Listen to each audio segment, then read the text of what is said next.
Hello rock and metal fans, welcome to Iridium Rock and Metal Reviews, and today we're going to do another review, and it's a new album by a band called Wig Wam and their album Never Say Die.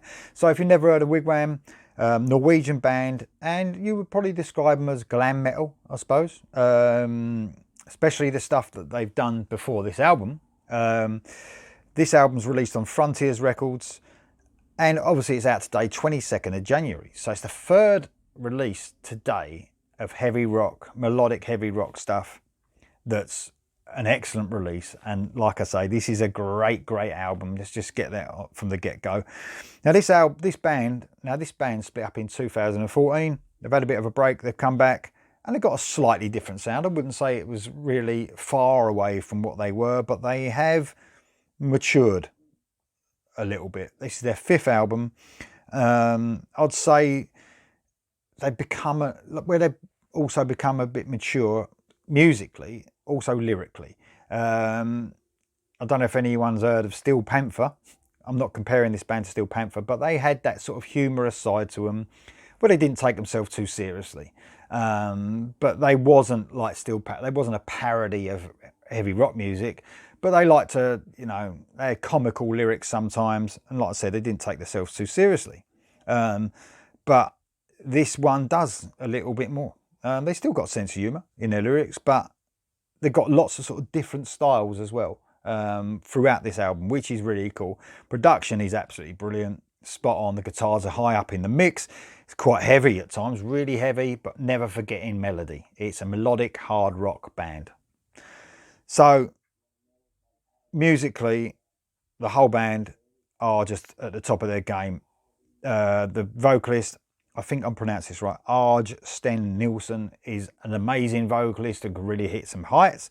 Guitarist is Trond Holter, brilliant guitarist, and he's got a certain style where, I don't know, he's played on other projects that I've heard before, one with Jean Londe, and his style of and he plays for Jean as well, but his style of guitaring is definitely out there on his own. You can sort of tell it's him when he plays guitar, and that's pretty cool.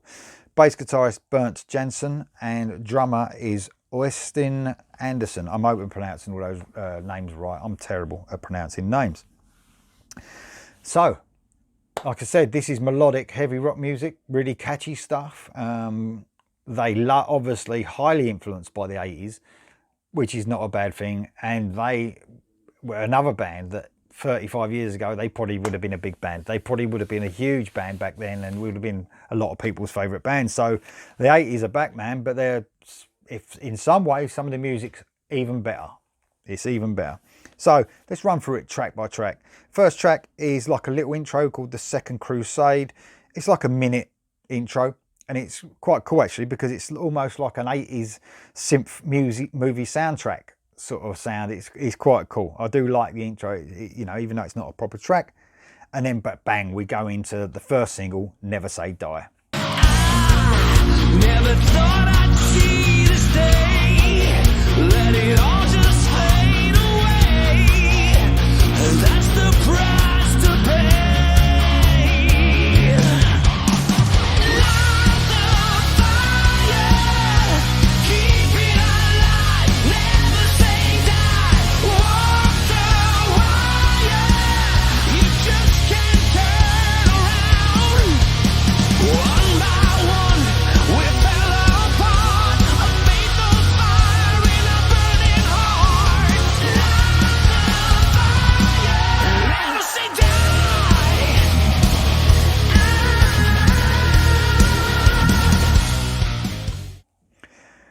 Man, this is a great song. This is one of the best songs on the album, in my opinion. Heavy riffs kick it off. Great guitar work.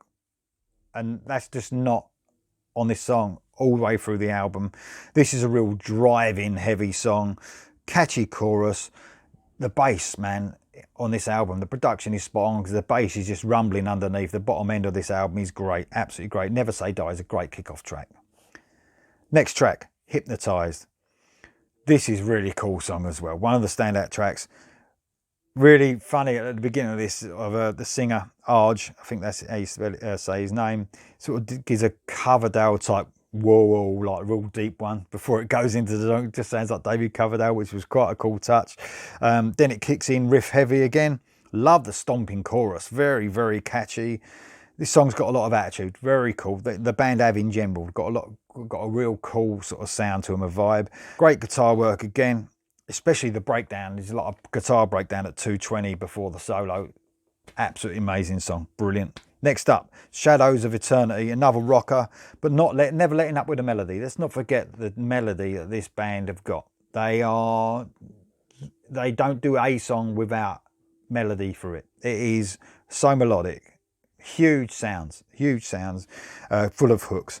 Great use of keys in this one as well. During the chorus, there's keyboards throughout this album, but the guitars and the bass and the drums high up in the mix, but the keys are used very effectively. Sometimes in some songs a bit louder than others, but never used where it's too much. It's just right. It's just right.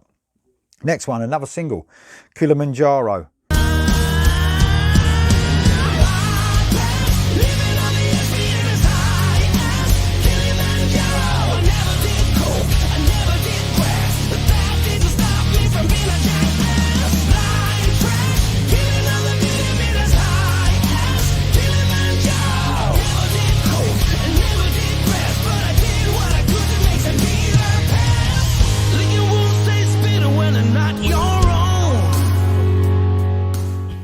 Very fun song, very fun. Almost like got a southern sort of rock feel to this one. Very catchy.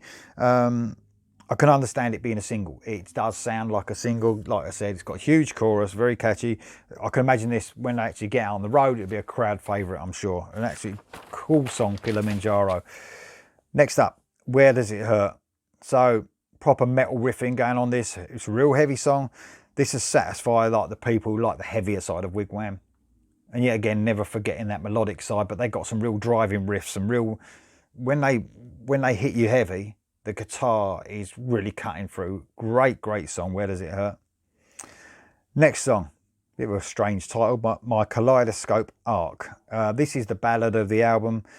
Lovely bit of piano and vocals at the start, and then almost immediately kicks into the song. This is a true 80s style ballad. One of the best songs on the album, absolutely brilliant.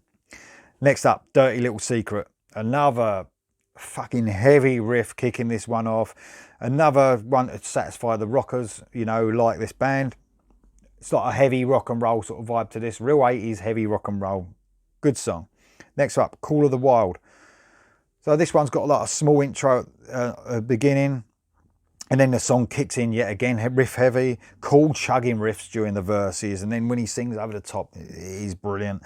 Another heavy song, but like I said, melody throughout. Then you don't even have to mention there's melody all the way through this album. Next one is a really good track actually, but it's not the sort of thing I usually like. But when it's done right, it's great. And that's Northbound. It's an instrumental. So for an instrumental, this is just top of the charts. Good instrumental. You talk about like, you know, I don't know, Mr. Scary, Dokken, that sort of thing. You know, where you, even though you're not into instrumentals like I am, you just can't help but appreciate what goes on in them. And this just showcases how good this band are and how technical they are. Amazing musicianship on it. And it sort of builds and builds and builds, goes heavy and amazing. You're just wowed by it. You know, just amazing how good this, especially the guitarist is. Next up, Hard Love. This is more like a bluesy sort of heavy rock song. Almost a Whitesnakey feel, the old Whitesnake we're talking about. But because of the song structure and the guitar work, it makes it a really cool song. I mean, I'm not overly into bluesy sort of music, but I think this really cuts in heavy and the guitar work makes it something special. Cool song, Hard Love, really cool. And then we top off the album with the longest song on the album, Silver Lining, just over 6 minutes. Almost a psychedelic feel to it. Clean guitar with clean vocals at the beginning.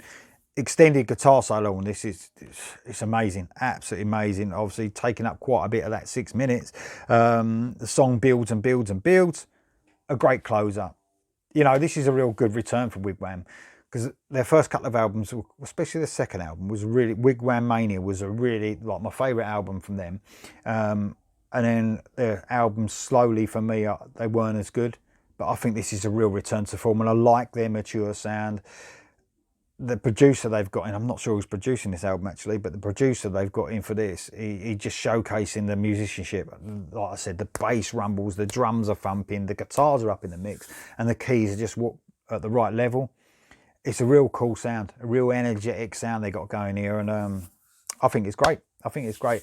Have you heard of Wig Wam before? Do you like this album? How do you compare it to the rest of the albums though? I think, yeah, again, this is going to be in my charts at the end of the year without a doubt. I'm not saying, I mean, this is a good year to start with so far. 3 albums out today, they're all good.